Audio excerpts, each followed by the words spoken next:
들어오면서 에베소 말씀은 1절에서 이렇게 말씀을 합니다. 그러므로 주 안에서 갇힌 내가 너희를 권하노니 너희가 부르심을 받은 일에 합당하게 행하라.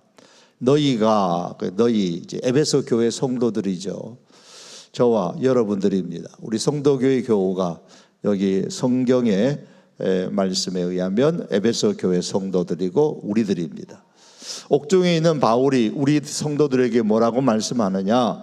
부르심을 받은 일에 합당하게 행하라. 부르심에 합당한 삶을 살라라고 했습니다.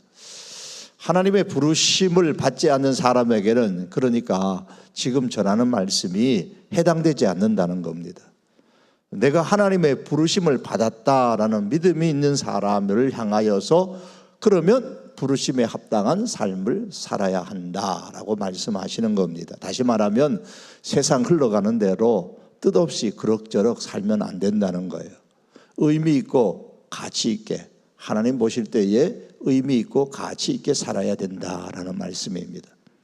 우리가 마지막 인생을 정리할 때에 나는 참 의미 있는 삶을 살았다고 내가 스스로 결정할 문제가 아닙니다. 하나님께서 내가 살아온 삶을 보시면서 그래 너 잘 살았다. 내가 널 부른 것에 합당하게 살았다. 그렇게 하나님이 말씀하셔야 의미 있고 가치 있게 산 것이 됩니다. 그렇기 때문에 우리는 날마다 우리 자신에게 물어야 됩니다. 나는 지금 하나님께서 부르신 그 뜻대로 합당하게 잘 살고 있는가? 자, 그러면 합당하게 살라. 어떻게 사는 것이 합당하게 사는 것이냐? 에베소서 1장에서 3장까지의 말씀을 한마디로 정리하면 이 땅에 있는 교회가 얼마나 존귀한 공동체인지에 대해서 말씀하고 있습니다. 세상에서 내가 가장 귀하게 여겨야 할 공동체가 뭐냐? 교회다. 왜 그런가? 그것을 에베소서 1장에서 3장까지 말씀합니다. 그리고 나서 하나님의 부르심에 합당하게 살아야 할 영역 중에서 가장 먼저 교회 안에서 가장 귀하게 우리가 여겨야 할 이 교회 안에서 어떻게 하나님의 부르심에 합당하게 사느냐 이 문제를 언급합니다. 그러면서 제가 지난 두 번의 금요 기도회를 통해 가지고 말씀을 드렸습니다. 교회에서 하나님의 부르심에 합당하게 사는 것 딱 하나를 말하면 뭐냐면 교회의 하나됨을 힘써 지켜야 된다 그랬습니다. 교회가 나뉘어지면 안 됩니다. 하나됨을 힘써 지켜야 됩니다. 어떻게 우리가 해야 되느냐? 이를 지키기 위해서 두 가지죠. 하나는 성도인 우리들은 같은 믿음을 가진 사람이기 때문에 서로에 대하여서 겸손하고 온유하고 오래 참고 사랑 가운데서 서로 용납하는 자세를 가져야 한다 그랬습니다. 두 번째는 동시에 성도인 우리는 그리스도의 몸의 각 지체들이기 때문에 예수님께서 각 사람에게 주신 그 은사의 다양성을 우리가 인정을 하고 하나됨을 지키되 은사의 다양성을 인정하고 은사에 따라 섬김으로써 교회를 건강하게 만들어야 한다고 했습니다. 목회자는 자기에게 주어진 그 은사에 따라서 성도들의 신앙이 성숙할 수 있도록 그래서 교회를 잘 봉사할 수 있도록 힘써야 되고 반면에 우리 성도들은 신앙이 성숙하도록 힘써야 하고 자신에게 주어진 은사에 따라서 교회를 잘 봉사해야 합니다. 그래서 목회자와 성도들이 함께 연합해서 건강한 교회를 만들어야 합니다. 이것이 교회의 하나됨을 지키는 것입니다. 자, 이러한 일들은 내가 믿음을 가진 사람이 아니라면 도저히 생각할 수 없는 삶입니다.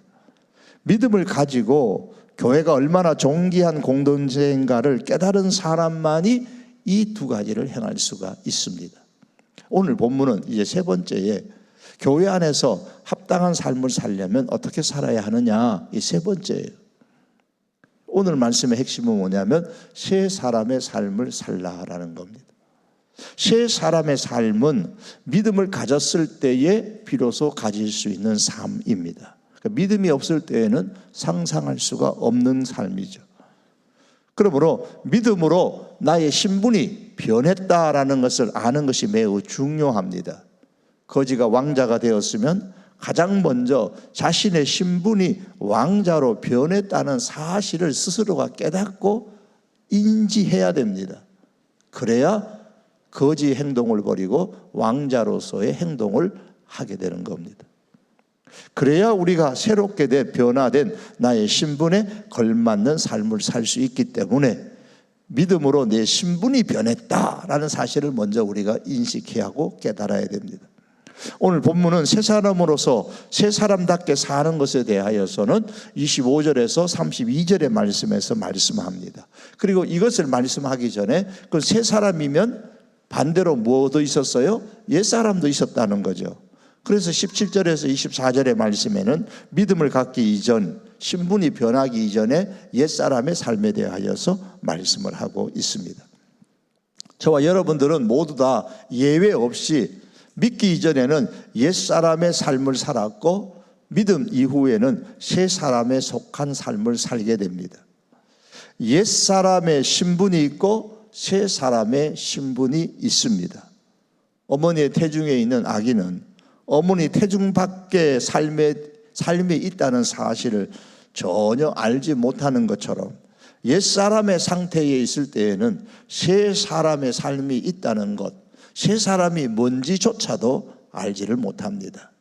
믿음이 없는 사람은 옛사람의 삶이 얼마나 비참한 삶인지에 대해서 전혀 느낌이 없어요. 그저 옛사람의 삶이 당연한 것이고 그것이 전부인 것처럼 살아갑니다. 그래서 믿음이 없는 사람들에게 그들의 현재의 삶이 얼마나 끔찍한 것인지에 대해서 이야기를 하며 전혀 이해하지 못할 뿐만 아니라 오히려 그런 너 혼자 너 잘났다 그러면서 핀잔을 주면서 욕을 합니다. 새 사람이 되었을 때에 비로소 옛사람의 삶이 얼마나 끔찍한가를 알지, 옛사람의 그 상태에서는 결코 자신의 삶의 모습이 얼마나 끔찍한가를 알지를 못합니다. 오늘 본문은 옛사람의 삶에 대해서 먼저 설명을 합니다. 그 다음에 새사람의 삶에 대해서 말씀을 해요. 17절에서 24절의 말씀을 통해서 믿음이 없었던, 저와 여러분 다 똑같습니다. 믿음이 없었던 옛사람의 모습을 한번 생각해 보시기 바랍니다. 그 첫째가 옛사람의 삶은 마음이 허망한 것을 따릅니다. 17절입니다. 이제부터 너희는 이방인이 그 마음에 허망한 것으로 행함같이 행하지 말라. 제가 구절을 말씀드리는 것은 성경에 지금 본문이기 때문에 제가 안 띄웠어요. 이게 보시라고. 그러니까 제가 구절을 말하면 저 볼 필요 없이 이렇게 성경 구절을 보셔야 되는 겁니다. 여기서 허망한 것으로 행한다. 허망이라는 것은 헛된 노력이다, 무익하다, 헛되다라는 말입니다. 열심히 살아요. 애쓰며 삽니다. 아주 분주하게 바쁘게 삽니다. 그런데 결과는 마치 바람을 잡으려는 것과 같은 헛된 노력입니다. 헛됩니다. 왜 그럴까요? 18절 하반절에 보시면 이렇게 말씀하죠. 하나님의 생명에서 떠나 있도다. 하나님의 생명에서 떠나 있기 때문에, 열심은 열심인데 하나님의 생명에서 떠나 있어요. 애쓰며 살고 분주하게 바쁘게 살지만 그 근본이 하나님의 생명에서 떠나 있기 때문입니다. 하나님을 떠나 살아가는 인생에 대해서 일찍이 솔로몬은 전도서 1장 2절에서 이렇게 말씀합니다. 전도자가 가로되 헛되고 헛되며 헛되고 헛되니 모든 것이 헛되도다. 하나님을 떠나서 살아가는 그 인생은 열심히 살아도, 애쓰며 살아도, 분주하게 살아도, 똑똑하게 살아도 결국은 허망하다, 헛되다라는 겁니다. 두 번째, 옛사람의 삶이 어떤 거냐? 총명이 어두워집니다. 18절에 보시면 그들의 총명이 어두워지고 그들 가운데 있는 무지함과 그들의 마음이 굳어짐으로 말미암아 그랬죠. 그래서 총명이 어두워진다. 그럼 어떤 현상이 일어난다고요? 18절에 첫째는 무지하게 되어서 하나님 대신 우상으로 바꾸어 섬깁니다. 하나님을 섬기지 않고 하나님을 대체하는 여러 가지 우상들이 있는 거예요. 과거 구약 성경에 나오는 그 시대의 우상들 뿐만 아니라 현대인들에게, 우리들에게 나타나는 다양한 우상을 섬기게 됩니다. 왜 그러냐? 총명이 어두워졌기 때문에 무지해졌습니다. 또 다른 하나는 총명이 어두워짐으로 통해서 마음이 굳어집니다. 그래서 따라서 듣기를 거절합니다. 예수님께서 말씀하신 씨 뿌리는 비유 가운데 옥토와 같은 마음이 있다 그랬습니다. 이 마음은 부드러운 마음입니다. 하나님께서 뿌리시는 그 말씀의 씨앗을 잘 받아들이는 마음입니다. 그러나 이와 반대로 굳은 마음이 있습니다. 돌박과 같은 마음, 굳은 마음입니다. 말씀이 들어가지 않습니다. 은혜가 들어가지 않습니다. 거절합니다. 사람이 갖고 있는 병에는 어떤 병이 심하게 되면 감각이 유별나게 뛰어나서 아픔을 견디지 못하는 그런 병도 있지만, 또 어떤 병은 심해지면은 감각이 없어지는 병도 있습니다. 자기 피부인데도 만져도 감각이 없습니다. 꼬집어도 아프지 않습니다. 살이 썩어 들어가도 아픈 줄 모릅니다. 마음이 굳어진 사람은 뭐냐? 감각이 없는 자가 되는 겁니다. 19절을 말씀해 보십시오. 그들이 감각 없는 자가 된다 그랬잖아요. 감각이 없으면 자신의 영혼이 썩어가고 있는데도 괜찮아요. 영혼이 썩어 냄새나고 있는데도 감각이 없으니까 통증을 느끼지 못합니다. 그게 옛사람의 모습이에요. 하나님을 떠나 있어도 그냥 영혼의 아픔이 전혀 없는, 못 느끼는 거죠. 마음이 굳어져서 영적 감각이 무뎌지게 되면, 그래서 두 가지 현상이 나타나는데 19절에 보면 그들이 감각 없는 자가 되어서 자신을 어떻게 하느냐? 방탕에 방임하게 되고 모든 더러운 것을 욕심으로 행한다 그랬어요. 먼저 자신을 방탕에 방임하게 된다고 했습니다. 이 말씀은 자신을 성욕대로 제멋대로 내던져 주는 겁니다. 그래서 온갖 마약류를 먹고 마시면서 자기 성적인 것에 마음 내키는 대로 그냥 추잡하게 살아가는 겁니다. 자신을 방임하는 거예요. 그 다음에 자기 욕심에 갇혀 산다 그랬어요. 모든 더러운 것을 욕심으로 행한다. 여기서 욕심이라는 것은 성취했던 성취 못했던 간에 더 많이 소유하고 싶은, 그칠 줄 모르는 욕망입니다. 끝이 없어요. 그치지 않는 욕망입니다. 마음이 굳어져서 영적 감각이 없어지게 되면 이런 욕망을 가지고 온갖 영적, 육체적, 심적으로 초악한 행동을 즐기게 되는데 감각이 없어요. 그게 잘못된 줄 몰라요. 고통을 못 느껴요. 아픔을 못 느껴요. 그래서 어쨌다는 겁니까? 그런 사람들을 비판하고 삿대질 하자는 겁니까? 아니에요. 우리말에 욕하면서 닮는다라는 말이 있잖아요. 자꾸 이런 사람들을 비난하고 욕하면 그 사람도 그렇게 닮아갈 수가 있어요. 이들을 보면서 우리 성도는 세 가지의 마음과 행동을 가져야 됩니다. 첫째는 불쌍히 여기는 마음을 가져야 됩니다. 긍휼히 여길 줄 알아야 됩니다. 믿음이 없는 사람은 이렇게 살 수밖에 없어요. 불쌍히 여기는 마음으로 그러한 삶에서 그들을 끄집어내기 위해 할 수 있는 모든 전략을 우리는 다 동원해서 그들을 위해서 기도해야 합니다. 다른 하나는 그러한 삶에서, 옛사람의 삶에서 나를 건져주신 하나님께 우리는 감사하며 살아야 됩니다. 또 한 가지는 우리가 십자가의 은혜로 믿음으로 옛사람을 죽이면서 살지 않으면은 언제든지 이 땅을 살아가는 동안에 그런 삶을, 옛사람의 삶을 살 수 있다는 사실을 기억하고 그런 삶으로 다시 돌아가지 않겠다는 각오를 재천명하면서 살아야 합니다. 왜 그렇죠? 지금 옛사람의 모습을 바울은 누구에게 설명하고 있습니까? 에베소 교회 교인들에게 설명하고 있는 거예요. 절대로 옛사람의 삶의 모습이 성도들에게는 나타나지 않는다면 에베소 교인들에게 이런 이야기 할 필요가 없잖아요. 그런데 성도들에게도 옛사람의 삶의 모습이 나타날 수 있기 때문에 지금 이 말씀을 하는 겁니다.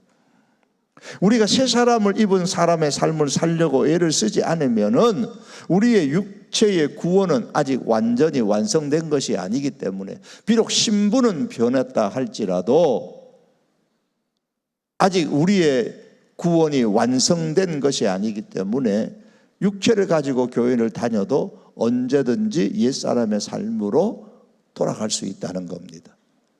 그렇기 때문에 그런 옛사람의 삶을 살지 않겠다라는 결단을 우리는 매일매일 하면서 그리스도에 이르기까지 성숙하도록 힘써야 되는 겁니다. 옛사람의 삶을 버리고 새 사람의 삶을 살기 위해서 성도인 우리는 그러면 구체적으로 어떤 면에서 힘써야 될까요? 오늘 성경은 계속해서 말씀합니다. 먼저 그리스도를 배우라 그랬어요. 20절에 보면 오직 너희는 그리스도를 그같이 배우지 아니하였느니라. 바꾸어 말하면 그리스도를 배우라는 겁니다. 누구든지 배우지 않으면 잘하지 않습니다. 모든 사람의 공통점이에요. 배운다고 해서 반드시 학교를 연상할 필요는 없습니다. 배우는 것이라면 그것이 초등학교, 중학교, 대학교 그 외에도 삶의 모든 것이 다 학교잖아요. 사람은 어떤 분야든지 무엇이든 배워야 그 분야에서 자라납니다. 그리스도의 장성한 분량까지 자라나려면 그리스도와 그리스도의 말씀을 듣고 배워야 합니다. 믿음이 없는 사람을 불쌍히 여겨야지, 이런다고 해서 내 신앙이 자라는 게 아닙니다. 신앙생활을 잘해야지 하고 결단한다고 해서 신앙이 자라납니까? 아니에요. 의지만 갖고 있다고 해서 신앙은 자라지 않습니다. 우리 각 교회 학교와 청년들이 다 이제 수련회와 성경학교가 마쳤습니다면은 특별히 우리 청소년들이나 청년들이 수련회 가서 대부분 많이 은혜를 받고 심령이 변화되기도 하고 예수님 만났다고도 고백하기도 하고 대체로 은혜를 많이 받았어요. 이제부터는 내가 신앙생활 잘해야지 결단을 하고 가정으로 돌아오고 집으로 삶으로 돌아와요. 그러나 그렇게 결단하고 의지만 갖고 있다고 해서 그 사람의 신앙이 자라느냐? 아닙니다. 한 달만 지내보세요. 2달만 지내보면 다시 원상태로 되돌아가 있는 사람들이 엄청 많아요. 그런 경험을 우리는 다 해봤잖아요. 학생이 공부 잘해야지 한다고 마음 먹고 결단한다고 해가지고 좋은 성적이 나옵니까? 결단한다는 그 의지만 갖고는 절대로 좋은 성적 안 나옵니다. 공부를 해야죠. 결단을 하고 그랬으면 공부를 해야죠. 그래야 성적이 잘 나오는 거잖아요. 마찬가지입니다. 그리스도와 그분의 말씀을 배워야 됩니다. 결단만 하지 말고 실제로 듣고 배워야 합니다. 그래야 잘합니다. 그래야 옛사람의 삶으로 돌아가지 않고 새사람의 삶을 살 수 있는 겁니다. 말씀이 들어오면 점점 옛사람의 모습이 우리 안에서 나갑니다. 예수님을 딱 나의 구주로 믿으면 옛사람이 삶이 그냥 내 속에서 싹 한 번에 100% 없어지느냐? 절대 그렇지 않습니다. 이 땅을 살아가는 동안 그게 그렇게 한순간에 싹 없어지는 게 아닙니다. 말씀이 들어오면 옛사람의 모습이 이렇게 조금씩 내 속에서 사라져지는 거예요. 말씀이 들어오지 않으면은 그저 지금 신분은 변화되었을지 몰라도 여전히 옛사람의 모습이 그대로 남아있는 겁니다. 말씀이 들어오면 자라납니다. 자라나지 아니하면 그대로 옛사람의 모습이 드러나는 거죠. 그래서 자기의 유익을 위해서 교회에 다니고 신앙생활을 합니다. 헌신이나 희생이나 겸손이나 이런 말들은 다 국끓여 먹고 없습니다. 그러므로 말씀을 듣고 배울 수 있는 기회가 주어졌을 때는 여러분 그 듣고 배우는 것을 결코 우리가 게을리하지 말아야 됩니다. 그런 면에서 우리가 금요기도에 오신 여러분들은 대단히 참 잘하신 겁니다. 9월에도 다시 시작하는 영성훈련의 시간들을 놓치지 마시고요. 9월의 기도 불금 시간들을 통해서 말씀을 듣고 자라날 수 있어야 됩니다. 두 번째로는 새 사람의 삶을 살기 위해서는 심령이 새로워져야 됩니다. 23절에 보면 오직 심령이 새롭게 되어 그랬습니다. 옛사람의 특징 중에 하나는 욕심을 따라 사는 행동이라 그랬어요. 22절 말씀에서 다시 강조하죠. 너희는 유혹의 욕심을 따라 썩어져 가는 구습을 따르는 옛사람을 벗어버리고 그랬죠. 유혹의 욕심을 따르지 않으려면 그래서 썩어가는 삶이 되지 않으려면 어떻게 해야 되느냐? 심령이 새로워져야 된다. 그렇게 23절에서 말씀합니다. 심령이 새롭게 되는 것은 예수님의 씨 뿌리는 비유로 말하면 옥토예요. 좋은 마음, 부드러운 마음입니다. 옛사람의 마음, 굳은 마음을 아예 갈아엎은 거예요. 그래서 부드럽게 만든 마음입니다. 옥토만이 농부가 기대하는 좋은 열매를 많이 맺을 수가 있는 것처럼 옥토가 되어야, 부드러운 마음이 되어야 새 사람으로 살아갈 수 있습니다. 이 옥토, 부드러운 마음 갈아 뒤집어 엎으려면 어떻게 되느냐? 굳은 마음을, 심령이 새롭게 돼야 된다. 이게 마음을, 굳은 마음을, 옛사람의 굳은 마음을 갈아 엎은 겁니다. 완전히. 그걸 이제 성경적인 용어로 말하면 속사람이 변화되는 것이죠. 마음과 영혼이 속사람이 변화되지 않았는데 결코 새 사람으로 살아갈 수가 없습니다. 죽다 깨어나도 그건 안 되는 거예요. 이사야서 59장의 말씀에 보시면 하나님께서 유다 백성의 죄의 참상에 대해서 아주 조목조목 설명을 쭉 합니다. 한번 나중에 보세요. 이사야서 59장. 옛사람의 삶의 형태를 그냥 적나라하게 보여줍니다. 그리고 나서 하나님께서 언약을 하셨는데 이사야 59장 21절에서 하나님의 영과 말씀을 주시겠다 그랬어요. 여호와께서 이르시되 내가 그들과 세운 나의 언약이 이러하니 곧 내 위에 있는 나의 영과 내 입에 둔 나의 말, 나의 영과 나의 말, 이것이 이제부터 영원토록 내 입에서와 내 후손의 입에서와 내 후손의 후손의 입에서 떠나지 아니하리라 하시니라. 여호와의 말씀이니라. 옛사람을 떠나서 새 사람이 되는 데는 뭐가 필요하냐? 오직 하나님의 영과 하나님의 말씀만이 가능하다라는 것이에요. 하나님의 영과 우리의 심령을 새롭게 되는 데 있어서 하나님의 영이 언제 이렇게 역사하느냐? 하나님의 말씀을 듣고 배울 때입니다. 말씀을 듣고 말씀을 배울 때에 항상 성령님께서는 이 말씀을 통하여서, 말씀을 사용하여서 우리의 심령을 갈아엎습니다. 뒤집어 엎어버려요. 새롭게 만듭니다. 그때부터 새 사람의 삶을 살 수가 있습니다. 그러므로 이걸 다시 정리하면 옛사람을 벗어버리고 새 사람을 입고 그리스도의 장성한 분량까지 자라나고 성숙하고 그렇게 해서 새롭게 살려면 먼저 그리스도와 그분의 말씀을 듣고 배우는 데 힘써야 되고, 말씀과 성령으로 심령이 새롭게 되어야 됩니다. 그럼 새 사람이란 속이 변한 거라 그랬잖아요. 마음을 갈아엎은 거라 그랬어요. 그럼 그걸 어떻게 알아요? 마음이 갈아엎은 걸 어떻게 알았습니까? 알 수 있느냐? 예수님께서 그 나무를 알려면 열매를 봐라 그랬어요. 열매를 보면 나무를 알 수 있는 것처럼 행동을 보면 속을 알 수 있다 그랬어요. 어떻게 행동하는가를 보면 새 사람을 입었는가, 이 속이 뒤집어져서 완전히 갈아엎어졌는가를 알 수 있다는 거죠. 그러면 다시 말하면 그게 새 사람의 열매인 겁니다. 열매를 보고서 속을 아는 거예요. 나무를 아는 겁니다. 그러면 새 사람의 열매가 뭐냐? 이게 마지막으로 24절, 25절에서 32절의 말씀에 나오는 거죠. 25절에서 32절에.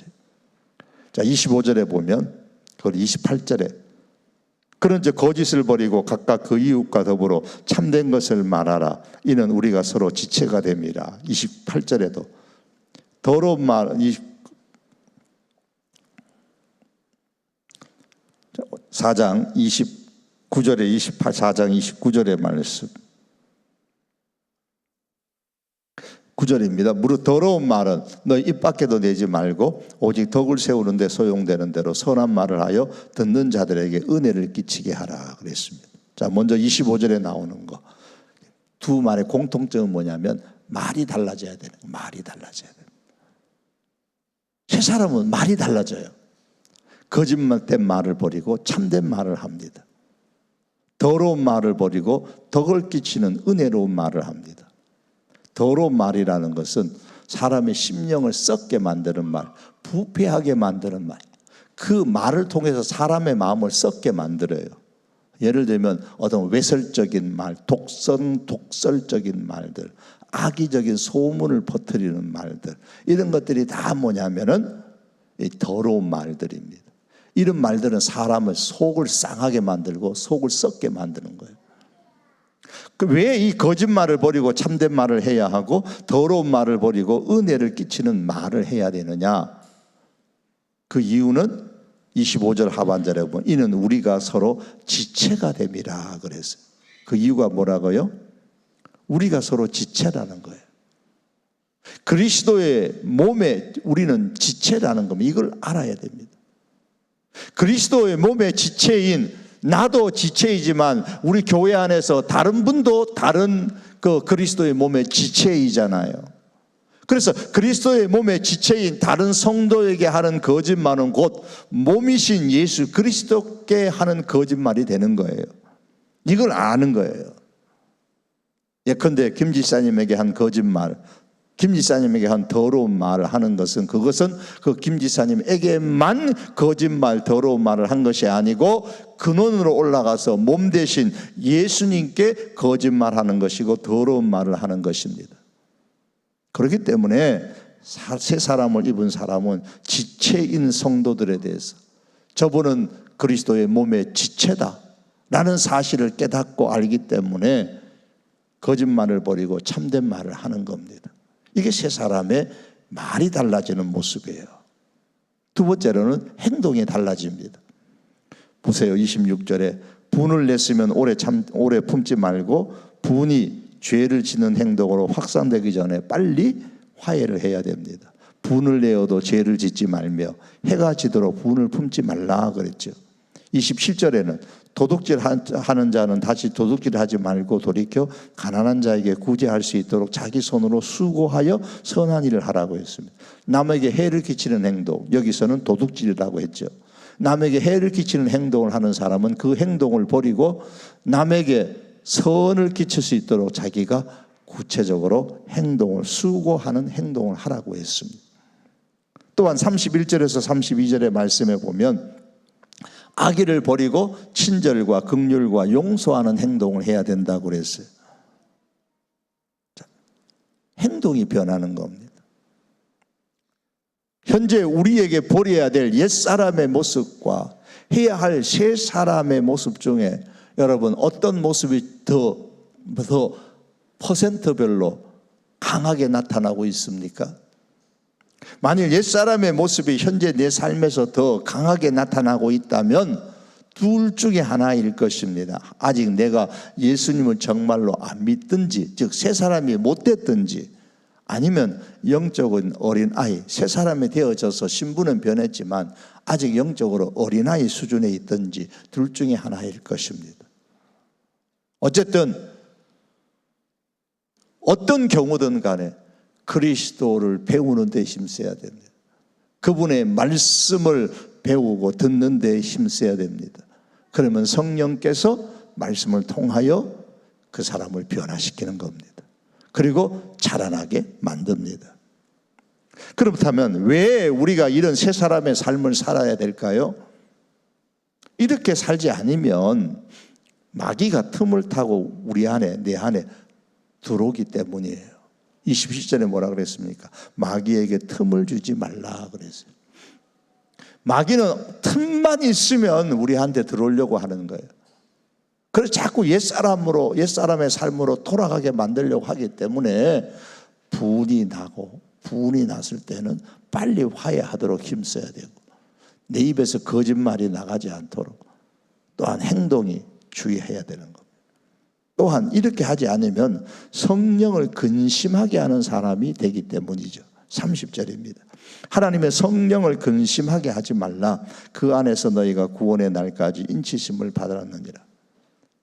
자식이라도 부모에게 걱정, 근심거리를 제공하는 자식이 될 수 있잖아요. 그것처럼 하나님의 자녀라고 할지라도 성령을 근심하게 하는 사람이 될 수가 있습니다. 언제 그렇게 될까요? 자꾸 신분이 새 사람이 됐는데도 자꾸 옛 사람의 행동을 하는 거예요. 자꾸 옛사람의 행동을 하는 거예요. 나타나는 거예요. 그 삶에서. 그럴 때마다 성령께서는 근심하시는 겁니다. 거짓말하는 거, 도둑질하는 거, 비방하는 거, 더러운 말 하는 거, 화를 내는 거, 마음에 분한 마음을 품고 사는 것, 이런 모습들은 우리들이 교회 생활하면서 얼마든지 나타날 수 있는 일반적인 일입니다.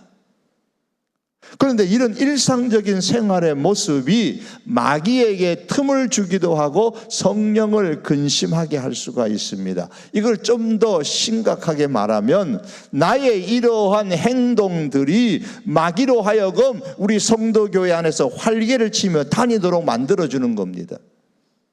내가 마귀도 아니고 내가 귀신도 아니지만 마귀가 우리 교회 성도교회 안에서 막 활개치고 제멋대로 그냥 마귀가 막 부흥하는 거예요. 활동이. 마귀의 부흥이 막 부흥하고 활동이 막 굉장히 번성되고, 그렇게 만드는 사람의 원인 제공자가 누가 될 수 있다고요? 내가 될 수 있다는 거예요. 내가 그런 제공자가 될 수 있는 겁니다. 내가 교회 안에서 거짓말하고 도둑질하고 비방하고 더러운 말을 하고 화를 내고 마음에 분한 마음을 품고, 그러면 마귀에게 그런 틈을 주는 겁니다. 활동해라. 네 우리 교회에서 그렇게 활동하라고 자꾸 우리에게 불을 지피는 거예요. 그런데 이런 일상적인 생활과 영적인 생활이 서로 분리되어 있지가 않아요. 일상적인 생활 속에서, 교회 생활은 일상적인 생활 속에서 마귀에게 기회를 주고 성령의 활동을 막아 근심하게 하는 그런 일들은 있다라는 사실을 우리가 심각하게 받아들여야 됩니다. 내가 원치 않게, 나는 원하지는 않았지만 내가 하는 그 옛사람의 행동이 교회 안에서 자꾸 나타나면 나타날수록 마귀로 하여금 왕성히 활동하게 만들어줄 수 있다는 사실을 우리가 잊지 말아야 됩니다. 영적인 삶과 육적인 삶이 따로 있는 게 아닙니다. 지극히 평범하고 일상적인 삶 속에서 우리는 새 사람의 모습이 나타나야 됩니다. 또 한 가지, 오늘 말씀을 보시면은 새 사람의 열매에 대해서 이렇게 쭉 보시다가 본문의 말씀을 보시다 보면 거의 다가 말과 관련되어 있다는 것을 발견하게 되죠. 28절에 보면 도적질을 버리고 정당하게 일해서 남을 도와주라는 말씀, 이것을 제외하면 거짓말, 참된 말, 분이 나서 하는 말, 더러운 말, 선한 말, 빈정되는 말, 말다툼, 회방, 즉 중상, 비방하는 말, 모두가 말과 연관되어져 있습니다. 교회를 다니면서 툭 하면 싸우는 부부가 있습니다. 사소한 것을 가지고 싸웁니다. 두 사람은 싸우지 말아야지 서로 약속을 하고서 궁리를 했습니다. 항상 우리가 싸울 때는 애정 표현을 하고 난 다음에 하고 싶은 말을 하기로 결의를 했습니다. 그로부터 이제 아니나 다를까 며칠 후에 또 싸웁니다. 사랑하는 여보, 집안 꼴이 도대체 이게 뭐요? 그러니까 꼭 쓰레기장 같네. 그러니까 아내가 대답합니다. 무지하게 못된 멋진 여보, 나는 뭐 하루 종일 집에서 놀기만 하는 줄 알아요? 미치고 환장하게 예쁜 여보, 하지만 직장에서 녹초가 돼가지고 돌아오는 사람 생각도 좀 해야 될 거 아니요?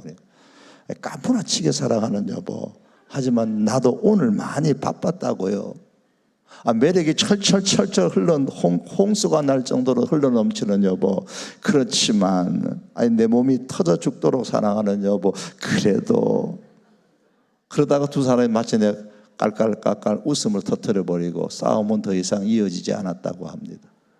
언제 마귀가 틈을 타고 우리 마음에 들어오느냐? 언제 성령님이 우리로 하여금 근심하게 한다느냐? 우리의 말입니다. 가장 기본적인 게 그거예요. 마귀가 우리 성도교회 안에서 막 이건 내 세상이다 그러고 활개치게 만드는 원인 제공이 뭐냐? 우리가 하는 말이라는 것을 우리가 꼭 기억하셔야 됩니다.